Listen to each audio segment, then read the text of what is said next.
Le matin du 23 juin 1985, ce qui devait être un simple vol transatlantique pour Air India, s'est transformé en l'un des chapitres les plus sombres de l'histoire de l'aviation commerciale. Le vol 182, connu sous le nom d'Emperor Kanishka, un Boeing 747-237B, s'est soudainement désintégré au-dessus de l'océan Atlantique alors qu'il volait à altitude de croisière entre Montréal et Londres. L'explosion en plein vol a dispersé des débris sur une vaste zone, à environ 190 km au sud-ouest de la côte irlandaise. Avec 329 personnes à bord, 307 passagers et 22 membres d'équipage, le vol s'est terminé par une tragédie dévastatrice, sans aucun survivant. Cet accident est non seulement devenu la catastrophe aérienne la plus meurtrière de l'histoire du Canada, mais a également été considéré comme le pire acte de terrorisme aérien jusqu'aux attentats du 11 septembre 2001. Le Boeing 747, en route vers Mumbai avec escales à Londres et Delhi, a été détruit à une altitude d'environ 31 000 pieds, environ 9 450 mètres. L'explosion a déchiré le fuselage, projetant bagages, radeaux de sauvetage et corps dans la mer, dans un spectacle de dévastation absolue.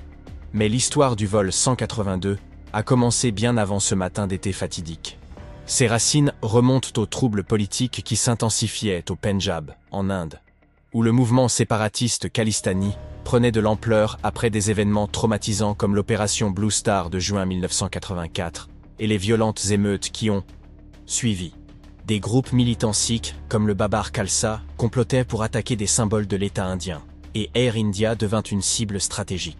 Grâce à des réseaux opérationnels en place au Canada, au Royaume-Uni et en Inde, les conspirateurs planifièrent une attaque coordonnée. Un attentat à la bombe sur un vol international, et un autre sur un vol intérieur d'Indian Airlines au départ de Tokyo. Pendant des mois, les préparatifs ont impliqué des réunions secrètes, l'achat de matériel explosif et l'assemblage d'engins improvisés. Au Canada, Inderjit Singh Rayat, un citoyen britanno-canadien, a joué un rôle clé dans l'exécution technique du plan. Il a acheté des autocuiseurs, du RDX et des minuteries, et a effectué des essais d'explosifs dans des zones reculées près de Duncan, en Colombie-Britannique. Malgré des indices qui auraient pu éveiller les soupçons, comme des achats inhabituels et des essais d'explosifs, le manque de coordination entre le service canadien, du renseignement de sécurité et la Gendarmerie royale du Canada a permis au plan d'avancer sans contretemps majeur. En avril 1985, les sacs contenant les explosifs furent chargés à bord du vol 301 d'Air India à Vancouver, à destination de Toronto. De là, ils furent transférés à bord du vol 182 à Montréal, sans subir de contrôle de sécurité, faute d'un système efficace de rapprochement des bagages. Une grave faille de sécurité qui allait devenir cruciale pour l'enquête ultérieure.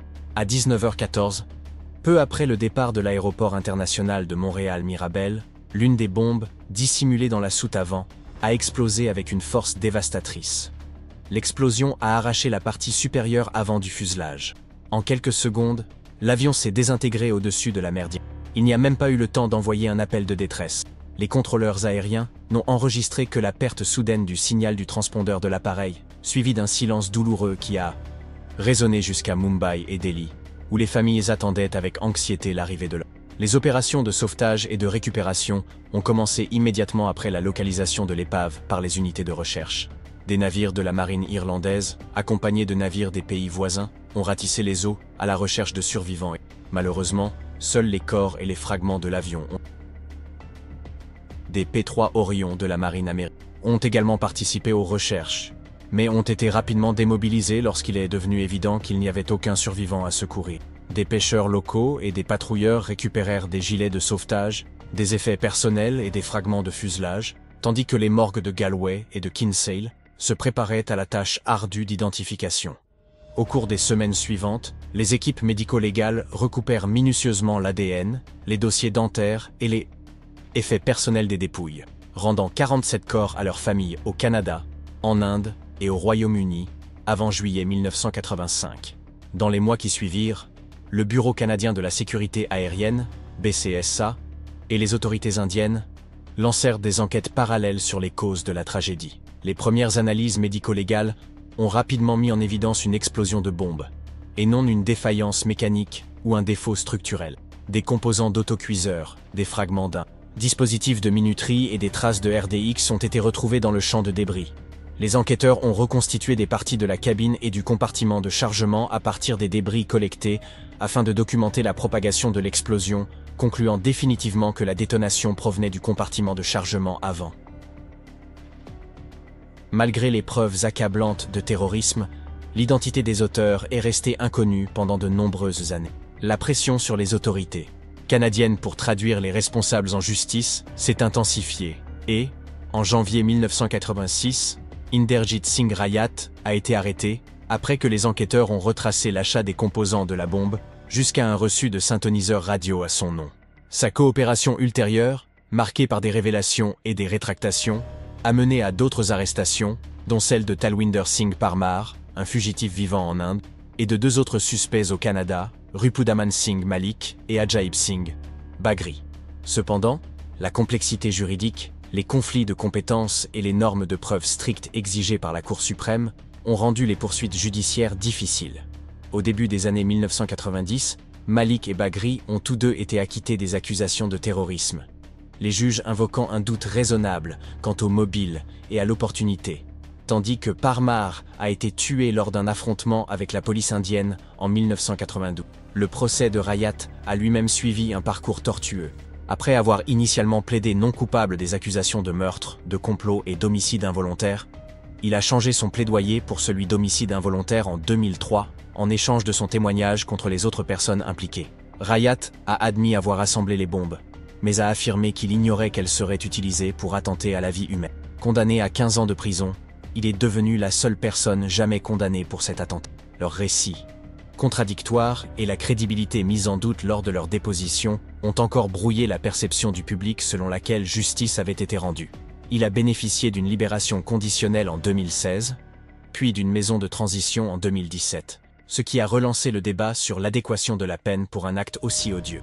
Parallèlement aux poursuites pénales, les plus hautes instances du gouvernement canadien ont été critiquées pour les défaillances des services de renseignement. En 2006, le premier ministre de l'époque, Stephen Harper, a nommé l'ancien juge de la Cour suprême, John C. Major, à la tête d'une commission d'enquête chargée d'examiner les défaillances systémiques qui ont permis l'attentat. Le rapport final de M. Major, publié le 17 juin 2010, a recensé une série de défaillances au sein du SCRS, de la GRC et de Transport Canada, critiquant le partage inadéquat de l'information, les politiques défaillantes de rapprochement des bagages et le manque d'empressement à enquêter sur les activités extrémistes sikhs. Le rapport a formulé des dizaines de recommandations visant à restructurer l'appareil de sécurité nationale du Canada, ce qui a mené à des modifications législatives, à la création de l'administration canadienne de la sûreté du transport aérien et au renforcement des protocoles de coordination interorganismes. Pour les familles des victimes, les conclusions de la commission n'ont offert que peu de réconfort. Nombre d'entre elles ont passé des décennies à exiger des comptes, à organiser des veillées, à faire pression sur les agences gouvernementales et à ériger des monuments commémoratifs au Canada, en Irlande et en Inde. Le monument de l'aéroport de Cork, en Irlande, près du lieu où l'épave s'est échouée, porte les noms des 329 victimes. À Montréal, le Jardin du Souvenir offre un espace de recueillement, tandis qu'à Vancouver, un bosquet commémoratif rend hommage aux disparus. Cependant, des questions non résolues, comme celle de savoir qui a donné l'ordre final de l'attentat, et si les co-conspirateurs sont toujours en liberté, continuent de hanter ceux qui restent. L'attentat du vol 182 a également entraîné des changements radicaux dans la sécurité aérienne à travers le monde. Les compagnies aériennes et les aéroports ont instauré des procédures de contrôle des bagages plus strictes, notamment la vérification obligatoire des bagages enregistrés et des passagers à l'embarquement. Des agents fédéraux de la sécurité aérienne ont été affectés aux itinéraires à haut risque, et les services de renseignement ont instauré des protocoles formalisés d'évaluation des menaces. Cet attentat demeure un sombre rappel des vulnérabilités de l'aviation civile et a stimulé la coopération internationale en matière de lutte contre le terrorisme, notamment par le partage de listes de surveillance et l'échange de données en temps réel entre les pays. Les progrès technologiques ont également remodelé le paysage des enquêtes. Les techniques médico-légales modernes, telles que l'analyse ADN avancée et la cartographie haute résolution des débris, auraient pu permettre une identification plus rapide des débris de bombes et faciliter des reconstitutions plus précises de l'engin explosif. La surveillance en temps réel de l'état de l'avion et les transmissions de données des enregistreurs vocaux du poste de pilotage, désormais standard sur les avions commerciaux, garantissent que toute anomalie soudaine est relayée aux stations au sol, déclenchant potentiellement des alertes automatiques en cas d'explosion en vol. Bien que de tels systèmes n'existèrent pas en 1985, leur adoption ultérieure doit beaucoup aux leçons tirées du vol 182 et des tragédies qui ont suivi. Des décennies plus tard, le spectre du vol 182 d'Air India demeure présent dans la mémoire culturelle du Canada et de l'Inde. Documentaires, livres et études universitaires continuent de revisiter cet événement, cherchant à en démêler les dimensions géopolitiques, juridiques et humaines. La thèse de doctorat d'Alia Rahanasomani, intitulée « Passage brisé et promesses brisées », établit des parallèles entre le vol 182 et d'autres traumatismes diasporiques, tandis que l'historien Walter Lacour situe l'attentat dans l'évolution plus large du terrorisme mondial. Si le recul historique permet une analyse plus approfondie, la douleur demeure vive. Chaque mois de juin, des groupes de survivants et de familles organisent des veillées, allumant des bougies dans le ciel nocturne, renouvelant ainsi leur engagement à se souvenir et à lutter contre la complaisance face à l'extrémisme. L'héritage le plus durable de la tragédie du vol 182 est peut-être la démonstration qu'elle a apportée de la manière dont la ferveur idéologique, les défaillances procédurales et les divisions juridictionnelles peuvent se conjuguer pour engendrer des pertes indicibles. Elle renforce la nécessité de la vie, non seulement par le biais de scanners à rayons X et de listes de surveillance, mais aussi par une coopération interinstitutionnelle solide, une surveillance transparente et la volonté de tirer les leçons des échecs passés. Les recommandations de la Commission ont renforcé l'appareil de sécurité nationale du Canada. Mais la leçon ultime de l'attaque est autant morale que procédurale. Derrière chaque règlement et bulletin de renseignement se cachaient des vies, toutes irremplaçables, faisant de la défense de l'aviation civile non seulement une question de politique, mais un devoir solennel de protéger la vie humaine. Si vous avez aimé cette vidéo, n'hésitez pas à la liker et à vous abonner à notre chaîne. Laissez également vos commentaires ci-dessous et dites-nous, que pensez-vous du crash d'Air India? Que s'est-il passé selon vous? Nous voulons connaître votre avis.